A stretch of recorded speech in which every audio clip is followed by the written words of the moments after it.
ممکنہ بارشوں کے پیش نظر گلبرگ ٹاؤن میں رین ایمرجنسی نافذ کر دی گئی ہے۔ افسران و عملے کی چھٹیاں منسوخ۔ دوران برسات متعلقہ عملے کو فیلڈ میں رہنے کی ہدایات۔ چیئرمین گلبرگ ٹاؤن نصرت اللہ کی گلبرگ ٹاؤن سے برآمد ہونے والے جلوس میں شرکت۔ برسات کے دوران عزاداری جلوس کی گزرگاہوں پر صفائی کا عمل مسلسل جاری ہے۔ محکمہ باغات کا عملہ مرکزی شاہراہوں پر درختوں کی چھٹائی کے کام میں مصروف ہے۔ منتخب بلدیاتی نمائندے تمام مکاتب فکر کی خدمت بلا تفریق رنگ و نسل فقہ و فرقہ کر رہے ہیں۔ کراچی چیئرمین گلبرگ ٹاؤن نصرت اللہ نے ممکنہ بارشوں کے پیش نظر گلبرگ ٹاؤن میں رین ایمرجنسی نافذ کر دی ہے۔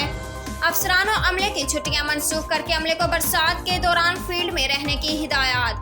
گلبرگ ٹاؤن کے مرکزی شاہراہوں پر محکمہ باغات کی جانب سے درختوں کی چھٹائی کا کام جاری ہے۔ تفصیلات کے مطابق چیئرمین گلبرگ ٹاؤن نصرت اللہ نے 6 محرم الحرام کو عزا خانہ ابو طالب موسیٰ کالونی سے برآمد ہونے والے عزاداری جلوس میں شرکت کی۔ جلوس میں علماء کرام اور ہزاروں عزاداران حسین شریک تھے۔ جلوس ضیاء الدین روڈ سے شروع ہو کر لیاقت آباد میں اختتام پذیر ہوا۔ عمدہ میں پکائیں اور جی بھر کے کھائیں۔